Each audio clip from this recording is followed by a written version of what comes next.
Hello everyone, আসসালামু আলাইকুম। সবার কী অবস্থা? সবাই কেমন আছেন? আশা করি সবাই ভালো আছেন, সুস্থ আছেন। আমি আলহামদুলিল্লাহ আপনাদের দোয়ায় ভালো আছি, সুস্থ আছি। দেশের বাইরে যে প্রান্ত থেকে আজকে আমার ব্লগ ভিডিওটি দেখছেন বা দেখবেন, সবাইকে অসংখ্য ধন্যবাদ জানিয়ে শুরু করছি আমার আজকে ছোট্ট একটি ব্লগ। এই তো বাবার বাসায় চলে আসছি। বাবার বাসায় প্রায় 5 দিনের মতন ছিলাম। তো এর ভিতরে আমি আসলে ব্লগ ভিডিও দিতে পারিনি। তো যতটুকু ভিডিও করেছি ততটুকুই আপনাদের কাছে শেয়ার করেছি। আসলে অনেক আনন্দের মধ্যে ছিলাম, তো যার জন্য ভিডিও করাটাই ভুলে গেছি। এই অবস্থা, মানে বাবা মার সাথে সময় কাটানোটার মধ্যে যে একটা আনন্দ ছিল, এর ভিতরে যে আমি ভিডিও করতে হবে, আমার ব্লগ ভিডিও করতে হবে, আমি ভুলেই গেছিলাম। তো যাই হোক, যতটুকু পেরেছিলাম ততটুকুই আপনাদের সাথে আপনাদের সাথে এই ভিডিওগুলো শেয়ার করতেছি। আমার খুব আগ্রহ সহকারে নিয়ে আপনাদের সাথে মানে ভিডিওটা শেয়ার করতেছি। চারিদিকের অবস্থা কিন্তু খুবই খারাপ। চারিদিকে বৃষ্টি বাদল ঠাড়া বিজলি পড়তেছে। সবাই সাবধানে থাকবেন অবশ্যই। এই যে দেখেন, আকাশের অবস্থা ভালো না। আকাশে প্রচুর মেঘ হয়ে আছে। এই কিছুক্ষণ আগেই হচ্ছে গিয়ে বৃষ্টি হয়েছিল, তারপর পরে আবার বৃষ্টি, মানে কিছুক্ষণ থামে কিছুক্ষণ হয়। আর মানে কি বলবো, খুবই ওয়েদার খারাপ। ওয়েদারের অবস্থা খুবই খারাপ, সবাই সাবধানে থাকবেন। এই যে দেখেন কি সুন্দর বাতাস হচ্ছে, অনেক সুন্দর বাতাস হচ্ছে চারিদিকে, কিন্তু অনেক বাতাস হচ্ছে। আর এদিকে তো রাস্তাঘাট চারিদিকে একেবারে মানে ডুবে একাকার অবস্থা।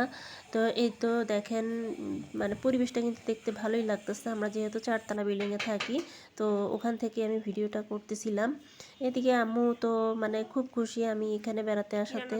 ওয়েদার খারাপ দেখে সেজন্য বললাম যে একটু খিচুড়ি রান্না করতে। আম্মুর সাথে সাথে খিচুড়ি বসিয়ে দিয়েছে। এই যে দেখেন, আম্মুর হাতের খিচুড়ি কিন্তু অনেক অনেক মজার হয়।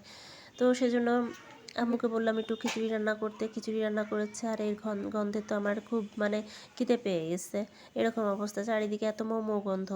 তো এখানে এই যে নিচের তলার এক বাবু আছে, তারা হচ্ছে গিয়ে আমার ছেলেদেরকে দেখলে পরে খেলতে চলে আসে।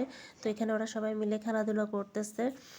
তো 4-5 দিন ছিলাম, আসলে কিভাবে সময়গুলো কেটে গেছে টেরই পাইনি, একদম বুঝতেই পারিনি কিভাবে দিনগুলো পার করে ফেলছি। তো এই যে আমি আমার শ্বশুরবাড়িতে চলে আসছি, আমার এখন বাসায় আমি আছি। এই যেগুলোতে ধুলোবালি পড়ছে, কেমন যেন চ্যাট চ্যাট করতেছে আয়নাগুলো।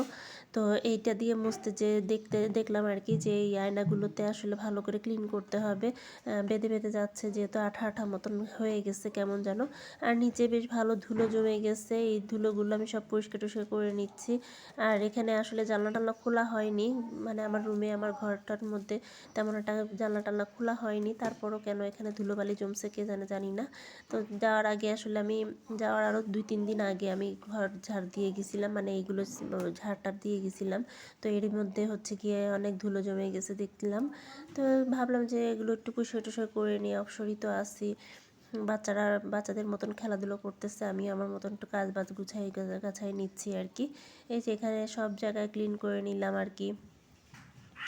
তো যারা এতদূর পর্যন্ত ভিডিওটি দেখতে দেখতে চলে এসেছেন, যারা এখনও পর্যন্ত লাইক কমেন্ট করেননি, তাদেরকে বলবো অবশ্যই একটা লাইক দিয়ে আমার পাশে থাকবেন, আমাকে সাপোর্ট করবেন। আমিও ইনশাল্লাহ আপনাদেরকে সাপোর্ট করব। কমেন্ট করবেন, ভালো ভালো কমেন্ট করবেন, আপনার মূল মন্তব্যটা আমাকে জানাবেন।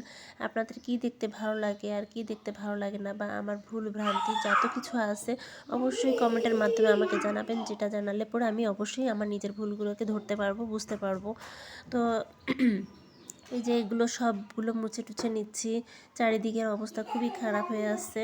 এই যে এখানে বাচ্চা আবার চক দিয়ে আঁকাআঁকি করছে, খুবই খারাপ অবস্থা। এগুলো মুছে টুছে নিয়েছিলাম। তারপর এই তো ভিডিওটি এই পর্যন্ত। ভালো লাগলে লাইক কমেন্ট শেয়ার। আল্লাহ হাফেজ।